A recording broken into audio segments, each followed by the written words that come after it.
ጄኔራል ሚካኤል አርቴታ እኔ ጄኔራል ነው የምለው አስገራሚ ቡድን ገንብቶ አሁን አርሰናልን የማይፈራ ቡድን ያለ አይመስለኝም ገና አርሰናል ሲባል ስሙን ሲሰሙ በርካቶች ክለቦች ያሉበትን ሁኔታ ከባድ አደጋ ውስጥ እንደሚሆኑ ይሰማኛል ስሙን ብቻ ይሰሙ አሁን ካለው የአርሰናል ውጤት አንፃር የሜዳ ላይ ንጉሱ ዴክላን ራይስ ነው ሁሉም የአርሰናል ተጫዋቾች አስገራሚ ብቃት ቢኖራቸውም ዴክላን ራይስ ደግሞ የሜዳው ላይ ንጉስ ነው ብንለው ያንስበታል እንጂ የሚበዛበት አይመስለኝም ምክንያቱም ዴክላን ራይስ አይጎዳም በቀላሉ ዴክላን ራይስ ሁሌም አለ ሜዳ ውስጥ ዴክላን ራይስ ምን አይነት ልብ እንደተገጠመለት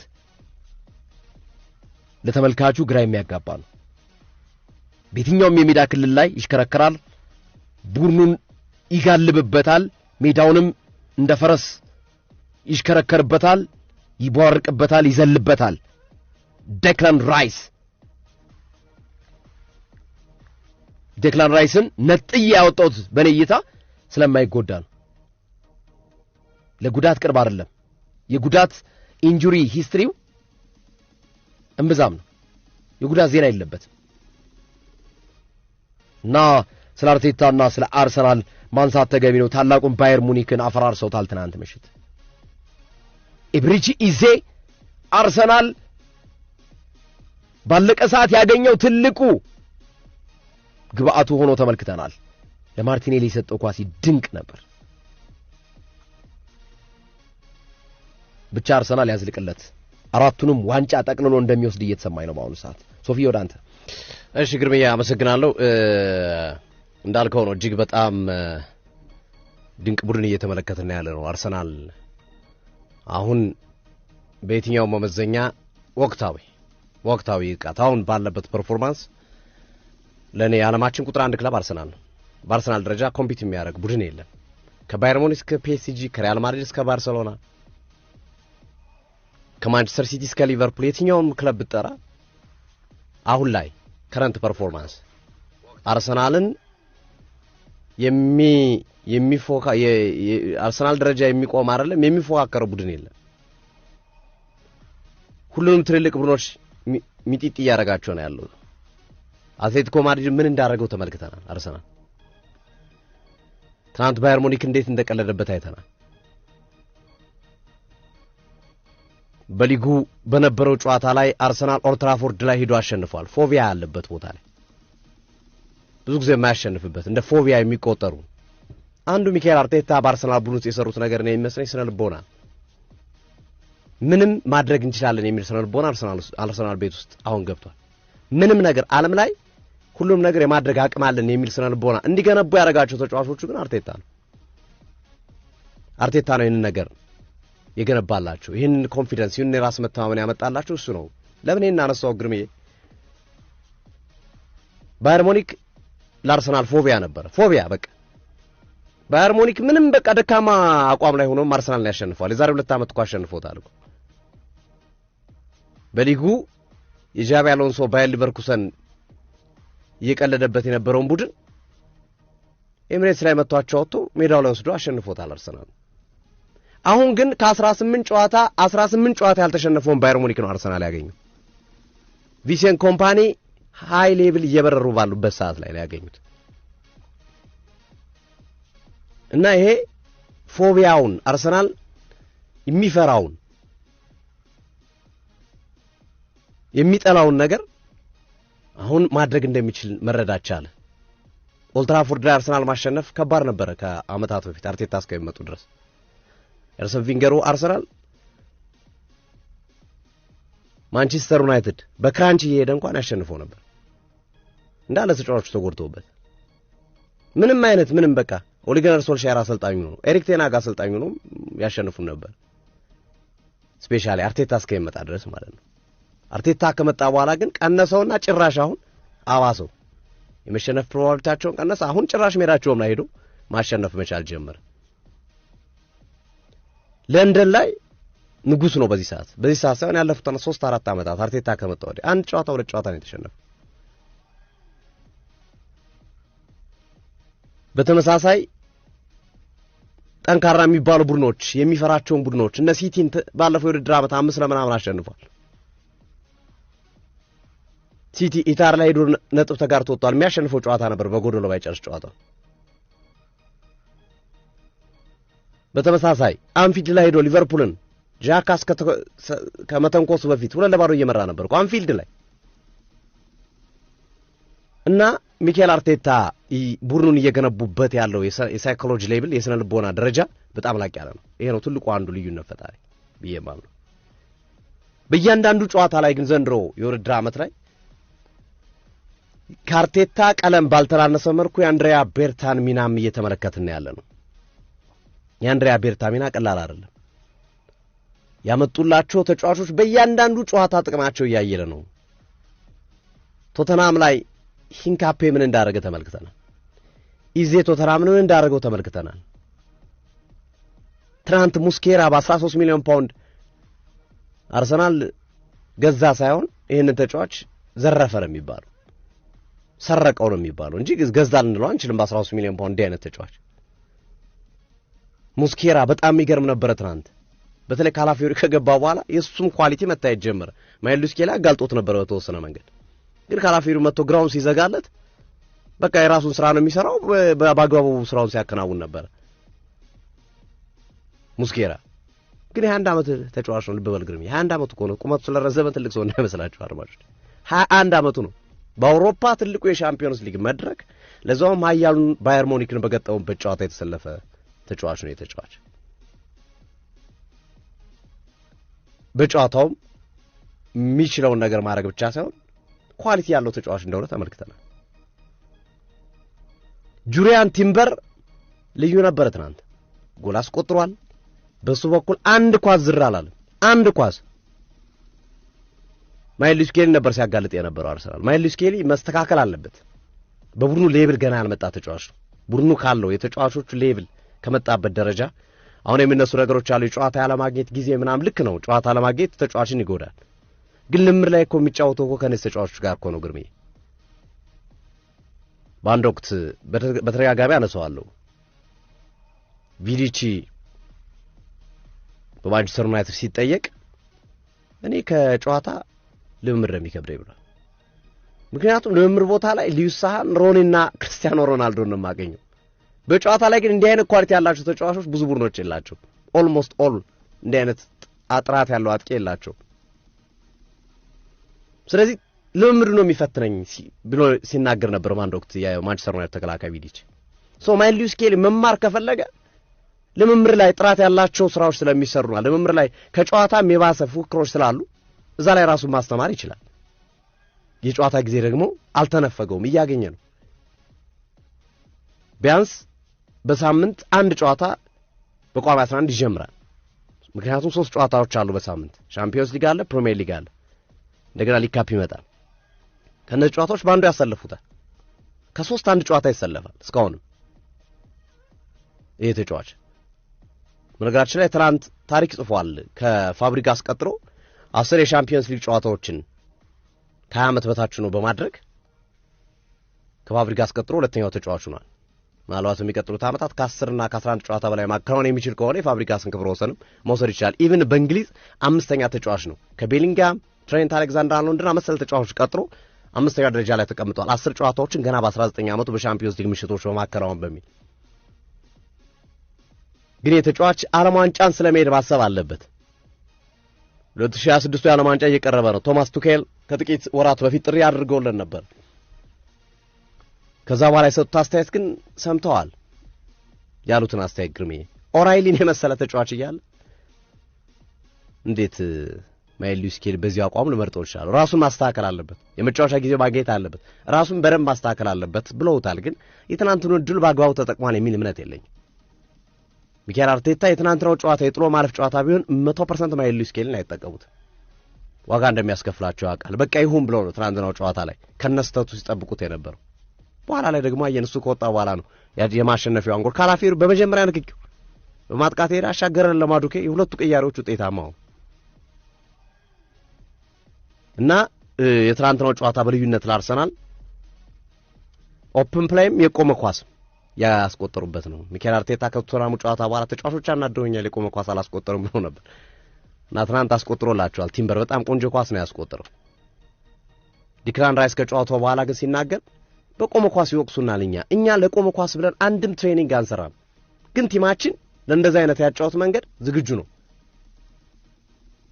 በቃ በምንም መንገድ ማሸነፍ ስላለብን የትኛውን መንገድ ስለምንጠቀመው እንጂ ለቆመ ኳስ ብለን የተለየ ምን ሰራው ትሬኒንግ ከሌሎች ቡድኖች የተለየ ትሬኒንግ የለም። ግን ከዚህ በፊት ስናነሳ ነበር ግርምዬ አርሰናል ሚኬል አርቴታ አርሰናል መገንባት የሚፈልጉት በታለንት ብቻ አይደለም፣ ፊዚካሊ ግዙፍ ተጫዋቾችን ይፈልጋሉ ስንል ነበር። ሳሊባ፣ ጋብሪኤል ማጋሌሽ፣ ካይ ሃቨርዝ፣ ሚካኤል ሜሪኖ ራሱ፣ ዲክላን ራይስ እያንዳንዱ ተጫዋቾች ስናነሳ በአርሰናል ቡድን 8 እና 9 ተጫዋቾች ቁመታቸው ለሜትር ከ90 የተጠጋ ነው።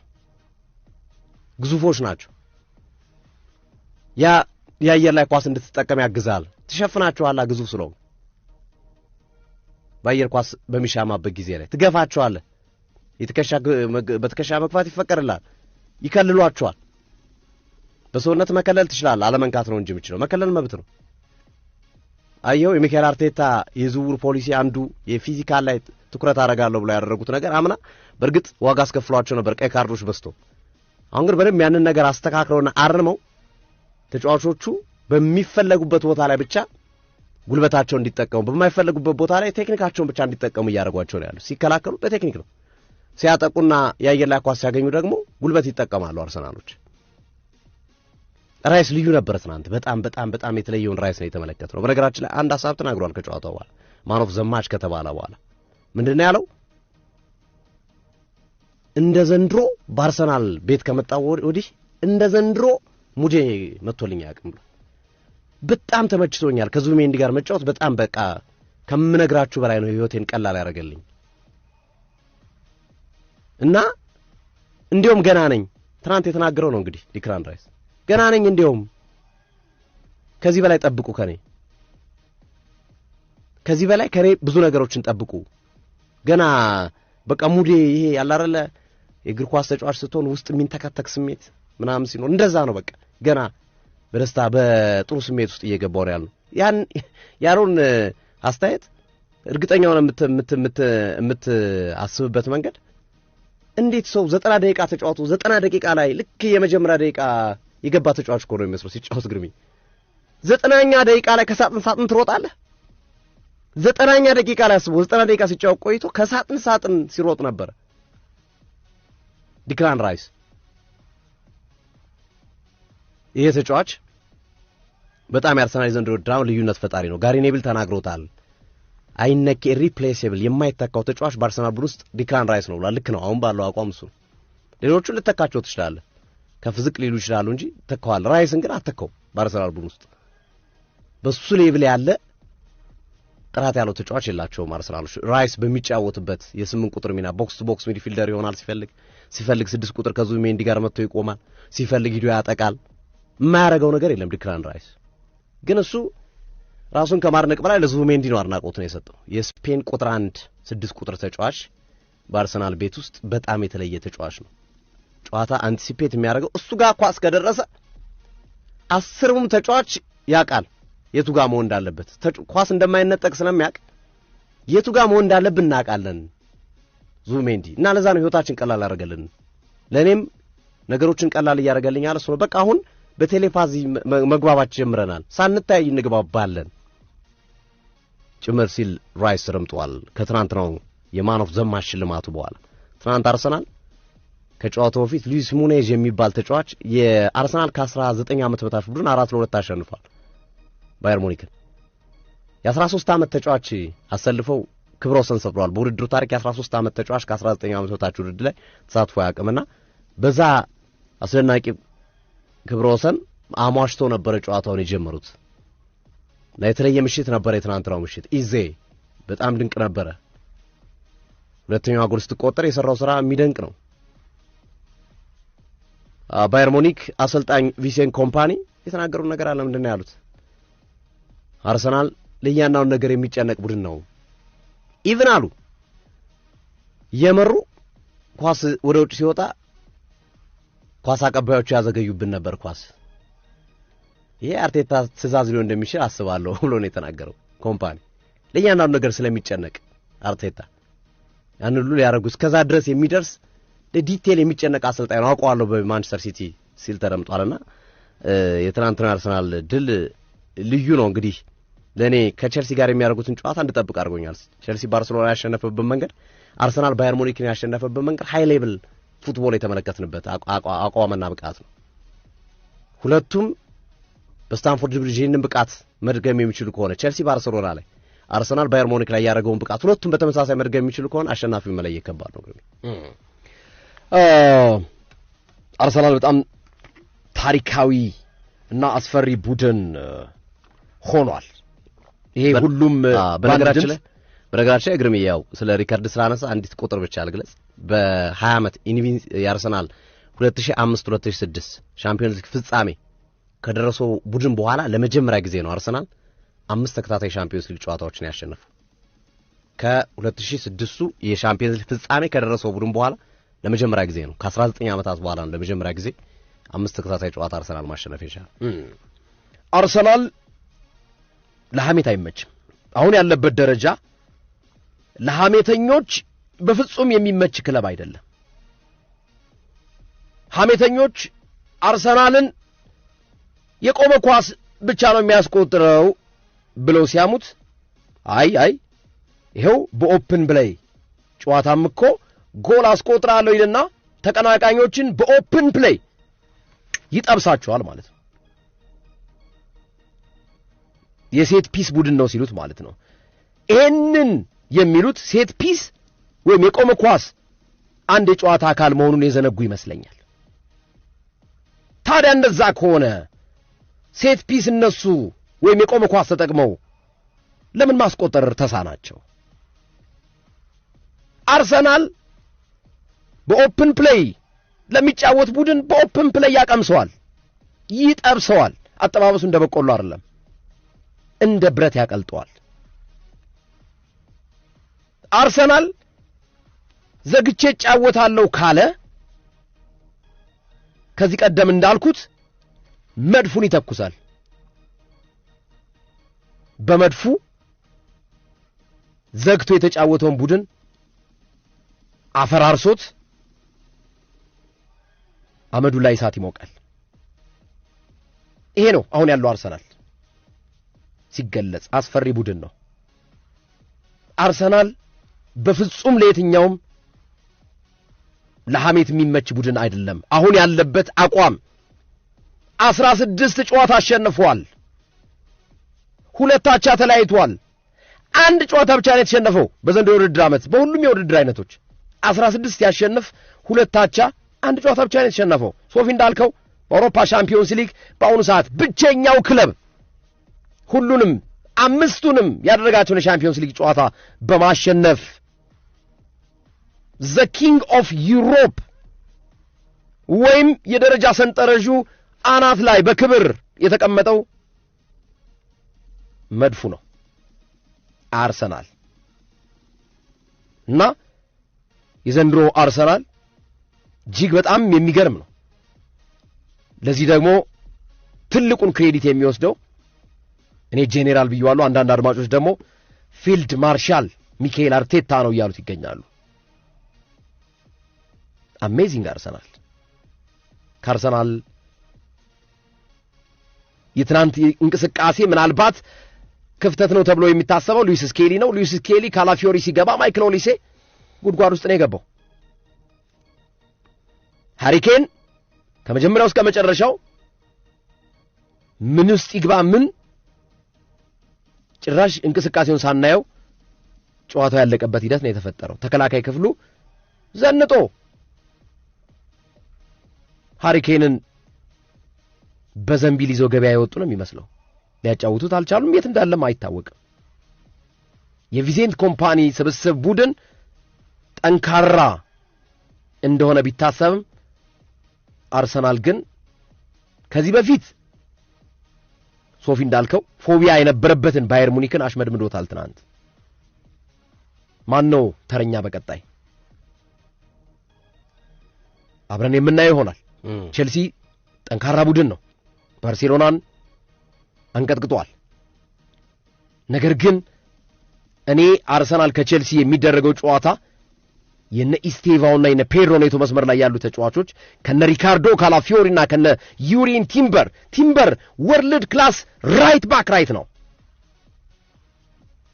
በአሁኑ ሰዓት እኔ ዩሪን ቲምበርን የሚያክል የቀኝ ተመላላሽ አለ ብዬ አላምንም። ነምበር 1 ወርልድ ክላስ በአሁኑ ሰዓት ከረንትሊ ነምበር 1 የቀኝ ተመላላሽ ነው ዩሪን ቲምበር። ይህን ትንቅንቅ ማየት ጓጉቻለሁ። የነ ፔድሮ ኔቶና የነ ኢስቴቫው የመስመር እንቅስቃሴ ከነ ካላፊዮሪና ዩሪን ቲምበር ጋር የሚኖረው ትንቅንቅ በዋናነት የሞይሰስ ኬሲዶና የነ ዴክላን ራይስ የመሃል ሜዳ ብልጫ የሚወሰድበት ሂደት አርሰናል ከቼልሲ በጉጉት እንድንጠብቀው አድርጎናል። አጫጭር መረጃዎችን እንመልከት። ግርምዬ ለመጨመር ያህል ያው ሊያንድሮ ትሮሳርድ ትናንት ተጎድቶ ወጥቷል በአርሰናል በኩል። የጉዳቱ መጠን በሚመለከት ሚካኤል አርቴታ እስካን እያደረግን ነው፣ ምርመራ እያደረግለት ነው። ግን ያስወጣ ነው ግን ለጥንቃቄ ነው። ጨዋታው መቀጠል ይችል ነበር።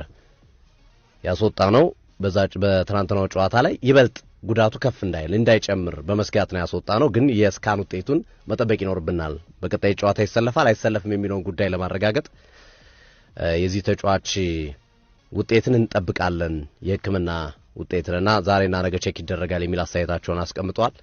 ግን ሊያንድሮ ትሮሳርድ ለቼልሲ ጨዋታ የመድረስ እድሉ ጠባብ ይመስላል፣ ጉዳቱ ግን ለክፉ የሚሰጥ አይመስልም የሚሉ መረጃዎች እየተጠቀሱ እየተመለከትናቸው እንገኛለንና በቀጣይ ቀናቶች አፕዴቶች ስለሚኖሩ ነገም በፕሪቪው የቅዳሜና የእሁድ ጨዋታዎችን ስለምንመለከት በዛ ጨዋታ ለአድማጮች እንነግራቸዋለን። እስካሁን ያለው ነገር ግን በዚህ መንገድ የተቀመጠ ነው። ሊያንድሮ ትሮሳርድ ጉዳቱ እስካሁን ባለው ድረስ ለክፉ የሚሰጥ አይመስልም የሚል ሐሳቦች ተቀምጠዋል። በነገራችን ላይ አሰልጣኝ ቪንሴንት ኮምፓኒ በኖቬምበር ወር ቻምፒየንስ ሊግን ያሸነፈ ቡድን የለም ብለዋል። ከትናንትናው ጨዋታ በኋላ ህዳር ላይ ቻምፒየንስ ሊግን ያሸነፈ ቡድን የለም። ቻምፒየንስ ሊግን ለማሸነፍ መጋቢትና ሚያዝያ ላይ ነው ጨዋታዎችን ማሸነፍ ያለበት። አሁን ላይ ብታሸንፍ ጥሩ ነው፣ ግን ብታሸንፍም ባታሸንፍም ችግር የለውም የሚል አስተያየታቸውን ሰጥቷል። ምክንያቱም ብዙ ነገሮች ይቀያየራሉ እስከ መጪው መጋቢት ሚያዝያ ወር ድረስ የሚል አስተያየታቸውን አስቀምጠዋልና የአርሰናል ደጋፊዎች መልስ ምት እየሰጡ ነው ማለት የፈለጉት ይመስለኛል። እነ ጀማል ሙሲያላ እነ ሉዊስ ዲያዝ ይመለሱልኛል ነው የዛኔ ቡድኔ የተሟላ ይሆናል የሚል ሐሳብ ይመስላል እሳቸው የሰጡት። የአርሰናል ደጋፊዎችም የኮሬሽ ኦድጋርድ በእርግጥ ተቀይሮ ገብቷል። ጋብሪኤል ጄሱስ ከሃቨርዝ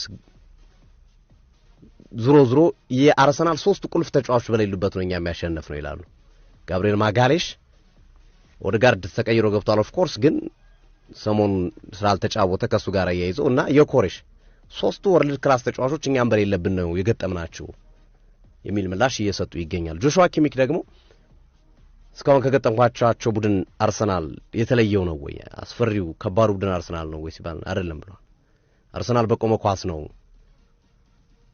ጥገኛ የሆነው። ከአርሰናል ይልቅ ፒኤስጂ ነው ምርጥ ቡድን እስካሁን ከገጠምናቸው፣ ብናሸንፈው ምርጥ ቡድን ፒኤስጂ ነው የሚል አስተያየቱን የሰጠበት ሂደት አለና ኔጌቲቭ ነው የባየር ሙኒኮች መግለጫ ወይም ሐሳቦች። ከመጀመሪያው ከጨዋታው ፊት ሃሪኬን ለአርሰናል ተጫዋች መነሳሻ የሆነውን ሐሳብ ከመስጠት ጀምሮ ከጨዋታው በኋላ የነ ኮምፓኒና የነ ኪሚክ ሐሳብ ለአርሰናል የሰጡት ግምትና ሐሳብ ኔጌቲቭ ነው ይታያልና በቀጣይም ቢገናኙ ሚካኤል አርቴታ ይህንን ነገር ለሳይኮሎጂካል መነቃቂያ እንደሚጠቀሙበት ይጠበቃል።